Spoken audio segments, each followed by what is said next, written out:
Hello everyone, मैं आपकी लता ma'am आज फिर से आपके साथ हूँ बेटा प्रोजेक्ट उड़ान की वर्कशीट के सॉल्यूशंस के साथ। ठीक है, हमने पहली वीडियो में इंग्लिश के वर्कशीट फर्स्ट एंड सेकंड करी थी। आज हम चारों सब्जेक्ट की वर्कशीट 3 करेंगे बेटा। चलिए लेट अस स्टार्ट। तो सबसे पहले जो इसमें आपका क्वेश्चन है, fill the correct verbs action words in the given sentence. बेटा एक्शन वर्ड्स क्या होते हैं? जिनमें कोई एक्शन परफॉर्म होता है ना, कुछ करना। ठीक है, वो सब एक्शन वर्ड्स में आते हैं, उनको हम वर्ब्स कहते हैं। अब आप देखेंगे पहला ब्लैंक से, do not dash from the wall. ठीक है, मत, अब जंप दिया हुआ है यानी कि कूदना, do not jump from the wall. तो आपने ये सेलेक्ट करना है कि जंप आएगा कि जंप्स आएगा। उसके लिए बेटा आप क्या करोगे कि आपको ये चेक करना है कि जो सब्जेक्ट है वो आपका सिंगुलर है या प्लूरल। अगर आपका सब्जेक्ट बेटा सिंगुलर है यानी कि एक वचन है, तो आपका वर्ब की फर्स्ट फॉर्म आएगी, खाली वर्ब की फर्स्ट फॉर्म के साथ एस या ई एस आएगा, जैसे जम्स है। और अगर आपका प्लूरल है, ठीक है, बहुवचन है, तो सिर्फ वर्ब की फर्स्ट फॉर्म आएगी, एस या ई एस वाला नहीं आएगा। ठीक है, चलिए लेट अस स्टार्ट। अब जैसे आपका फर्स्ट है, इसके अंदर do not dash from the wall, तो डू जो है आपका प्लूरल की सेंस देता है, तो आपका जंप्स नहीं आएगा, जंप आएगा। Second, dash the poem carefully. अब आप सबको बता रहे हैं कि आप पोएम ध्यान से पढ़िए, तो प्लूरल की सेंस दे रहा है, बहुवचन की। Third, David dash his parents advices. David अपने पेरेंट्स की एडवाइस का सम्मान करता है, ऑबे करता है, तो ऑबेज आएगा या ऑबे, क्योंकि यहाँ पे आपका क्या है, सिंगुलर नंबर है, तो यस ऑबेज। डी है आपका, दे डैश डीपली। आप थिंक आएगा या थिंक्स आएगा, आपको सोचना है। दे जो है बेटा वो प्लूरल की सेंस देता है ना, बहुवचन की, तो आपका वर्ब की खाली फर्स्ट फॉर्म आएगी। फिफ्थ है, रोहित डैश प्ले और प्लेस। तो रोहित खेलता है, तो प्ले आएगा या प्लेस। आपको चेक करना है सब्जेक्ट में क्या है, रोहित, जो कि आपका सिंगुलर पर्सन है, एक वचन है। तो जब आपका सब्जेक्ट में सिंगुलर पर्सन होता है, तो वर्ब की फर्स्ट फॉर्म के साथ एस या ई एस वाला जो वर्ब है वो फिल करते हैं। तो बेटा जो मैंने टिक किए हैं वो आप ब्लैंक्स में फिल कर दोगे। ठीक है, ये वर्कशीट कंप्लीट हुई आपकी। चलिए we are going to now this is Hindi worksheet बेटा। अब हिंदी वर्कशीट में क्या है, गतिविधि 3 आपकी। तो प्रश्न पढ़ते हैं बेटा। पहले दिए गए अनुच्छेद को पढ़कर मुहावरों का सही अर्थ बताएं। ठीक है, ये आपको एक अनुच्छेद दिया हुआ है।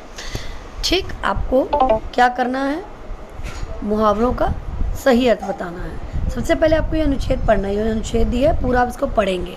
चलिए एक बार रीड कर लेते हैं। सारा दिन खून पसीना एक करने के कारण अनुज का अंग अंग ढीला हो गया। मतलब कि इतना मेहनत करने से उसका अंग अंग ढीला हो गया, वो थक गया। घर आते ही अन्नू की शिकायत से आग में घी डालने का काम किया। अब जैसे वो घर आया तो अन्नू ने शिकायत लगा दी, तो वो ऑलरेडी थका हुआ था, है ना, और शिकायत उसकी लगी तो डांट पड़ेगी, तो उसने मतलब क्या हो गया कि आग में घी डालने का काम हो गया। बंदा पहले ही परेशान हो, उससे और परेशान कर देना। वह मनु पर आग बबूला हो गया। मतलब आग बबूला होना, गुस्सा होना। वह मनु को गुस्सा होने लगा। उसने मनु को डांटते हुए कहा कि तुम माँ बाप की आंखों में धूल झोंकते हो। आंखों में धूल झोंकना, धोखा देना, कि मनु तुम माँ बाप को धोखा देते हो। जब काम करना पड़ेगा तब तुम्हें आटे दाल का भाव मालूम होगा। ठीक है, मतलब जब काम करना पड़ेगा तब तुम्हें वास्तविकता समझ में आएगी। चलिए तो अब इसकी एक्सरसाइज स्टार्ट करते हैं बेटा।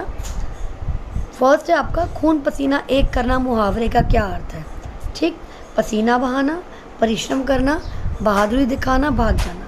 यस बेटा, पसीना बहाना। सेकंड, अंग अंग ढीला होना मुहावरे का क्या अर्थ है। ठीक, आराम करना, सो जाना, गिर जाना या थक जाना, जैसा कि आपको अनुच्छेद में क्लियर है, थक जाना। थर्ड है, आग बबूला होना, अत्यधिक क्रोधित होना। ठीक, फर्स्ट है आग उगलना, अत्यधिक क्रोधित होना, गर्मी होना, शर्मिंदा होना। तो आपका इसमें क्या आएगा बेटा, अत्यधिक क्रोधित होना। ठीक है, चलिए ये हमारे 3 क्वेश्चंस हो गए हैं। Let us come to fourth. ठीक है, चलिए अब फोर्थ में है, आंखों में धूल झोंकना मुहावरे का क्या अर्थ है। तो बेटा आंखों में धूल झोंकना होता है धोखा देना, है ना। तो पहला है आंखों में पानी बहना, आँखों में मिट्टी पड़ना, आँखों पर पर्दा पड़ना, या घ आपका धोखा देना। तो आप किस पे क्लिक करोगे? धोखा देना। आप ऐसे ही अपनी कॉपी में लिख लेंगे बेटा और टिक कर देंगे। फिफ्थ है कठिनाई का ज्ञान होना किस मुहावरे का अर्थ है? ठीक है, कठिनाई का ज्ञान होना मतलब वही बात है ना, वास्तविकता का पता चलना। तो क है आटे दाल का भाव मालूम होना, ख 9 2 11 होना, ग आँखों का तारा, घ आग में घी डालना। तो बेटा आपका हो जाएगा क आटे दाल का भाव मालूम होना, यानी कि कठिनाई का ज्ञान होना। तो इसके साथ आपकी वर्कशीट जो हिंदी की 3rd है वो ख़त्म होती है। चलिए बेटा अब हम मैथ्स पे। हाँ जी बेटा, तो ये मैथ्स का आपका कार्यपत्रक 1 ही चल रहा है बेटा। इसके ये इनमें आपने जो है फर्स्ट जो एक्सरसाइज है, तो बेटा कार्यपत्रक 1 में आपका ये टॉपिक है गुणा करो। ठीक है, गुणा करना सभी को आता है, फिर भी मैं एक बार समझा दे रही हूँ।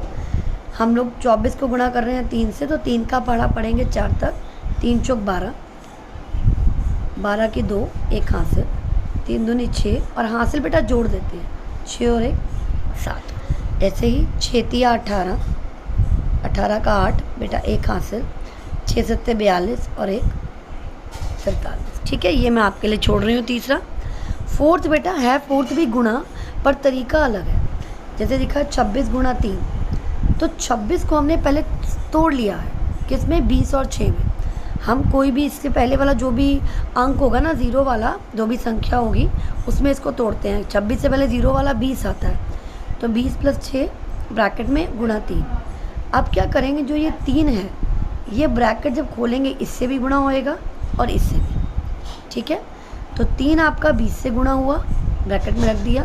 3 आपका 6 से भी गुणा हुआ, ब्रैकेट में रख दिया। 20 तिया 60 और 6 तिया 18। अब बीच में जमा का निशान है, तो 60 + 18 78। ठीक है, अब मैं आपको ऐसे ये सवाल समझा दे रही हूँ। 64 है बेटा। अब 64 से पहले ज़ीरो वाला अंक कौन सा, संख्या कौन सी आती है? 60।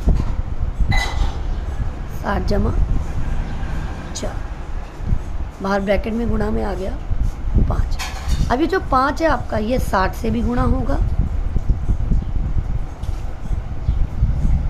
प्लस ये 4 से भी गुणा होगा। थोड़ा लिखने का प्रॉब्लम है बेटा, बट आपको मैं साथ साथ बोल के समझा रही हूँ तो आ जाएगा। अब ये 60 को 5 से गुणा करेंगे, देखो 5 6 30 और पीछे एक 0 है, 300। बीच में जमा का निशान है, लगा दोगे। 4 पंजे 20। अब आप ध्यान से देख सकते हो, 300 जमा 20 है, 300 में 20 जोड़ोगे उत्तर क्या आएगा? यस 300। ठीक है बेटा, इस तरह से आप ये सवाल करेंगे। 2 सवाल आपके हो गए हैं, छठा आपके लिए छोड़ दिया गया, आप खुद करोगे।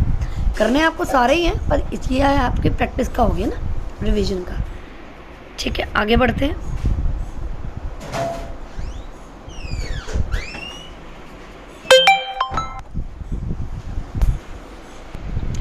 अब आ जाता है बेटा गुणा आपकी ये वाली, जिसमें आपको 3 अंकों की संख्या को 2 से गुणा करना है। ठीक है, तो करते हैं शुरू। 2 का पहाड़ा पढ़ेंगे 2 तक, 2 दूनी 4, 2 चौक 8, 2 1 कम 2। ठीक है, अब यहाँ पे 2 अंकों से गुणा करना है, तो इसमें क्या फ़र्क आएगा ध्यान से देखेंगे। एक मैं करके दिखा रही हूँ और 9वां आप खुद करेंगे। ठीक है, 2 का पहाड़ा 4 तक पढ़ेंगे, 2 चौक 8, 2 पंजे 10 की 0, 1 हासिल, 2 दूनी 4 और 1 5। ठीक है, फिर यहाँ आप ऐसे क्रॉस लगा दोगे, क्योंकि अब आपने दूसरे से गुणा करना है। वो अंक आपका 12 था ना, 2 से हमने कर दिया, अब 1 से करेंगे। 1 चौके 4, 1 पंजे 5, 1 दूनी 2, और फिर इनको हम जोड़ देते हैं।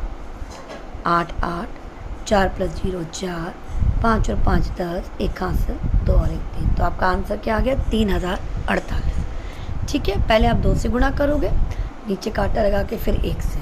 ठीक है, अभी अगला सवाल आप खुद करेंगे। ओके, आपका ये 9वां सवाल है।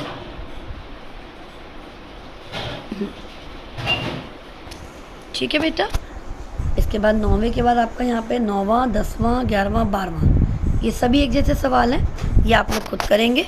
और इसके आगे की वर्कशीट में आपको नेक्स्ट वीडियो में समझाऊंगी। अब हम चलते हैं ईवीएस पे। चलिए बेटा, let us start EVS worksheet 3, कार्यपत्रक 3, परिवारों में बदलाव कब। ओके, तो पहला है, परिवार हमेशा एक से नहीं रहते। ठीक, परिवारों के सदस्यों की संख्या घटती बढ़ती रहती है। जन्म, मरण, विवाह या काम करने के लिए दूसरे स्थानों पर जाने के कारण बदलाव आते हैं ना बेटा। आपके घर में कोई बच्चा जन्म लेता है, मान लो चाची के घर बच्चा हुआ, ठीक है, या हमारे घर कोई छोटा भाई बहन हुआ, तो संख्या बढ़ गई परिवार की, है ना। अच्छा, यदि कोई बहुत बुजुर्ग हैं और वो चले जाते हैं, मृत्यु हो जाती है, तो संख्या घट जाती है। कोई विवाह करके हमारे घर में आता है ना, जैसे बड़े भैया का विवाह हो गया, भाभी घर में आई, तो संख्या बढ़ जाती है। कई बार क्या होता है कि नौकरी के लिए मान लो पिताजी कोई बाहर जाना पड़ गया, तो परिवार में सदस्यों की संख्या घट जाती है। तो इस तरह से संख्या घटती बढ़ती रहती है। नीचे कुछ चित्र दिए गए हैं, इनके होने से परिवार के सदस्यों की संख्या में क्या अंतर आएगा, सदस्य बढ़ेंगे या घटेंगे, प्रत्येक चित्र के नीचे लिखो। ठीक है बेटा, अब आपने बताना है सदस्य बढ़ेंगे या घटेंगे। चलिए, पहला है परिवार में शिशु का जन्म। अब अगर जन्म होता है तो बेटा क्या होगा, संख्या बढ़ेगी ना, तो यहाँ पे आप लिख दोगे बढ़ेगी। सदस्यों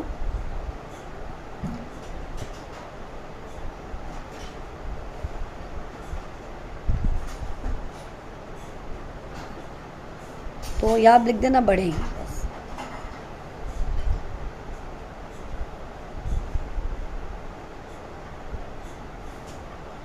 ठीक है, पूरा भी लिख सकते हैं कि सदस्यों की संख्या बढ़ेगी।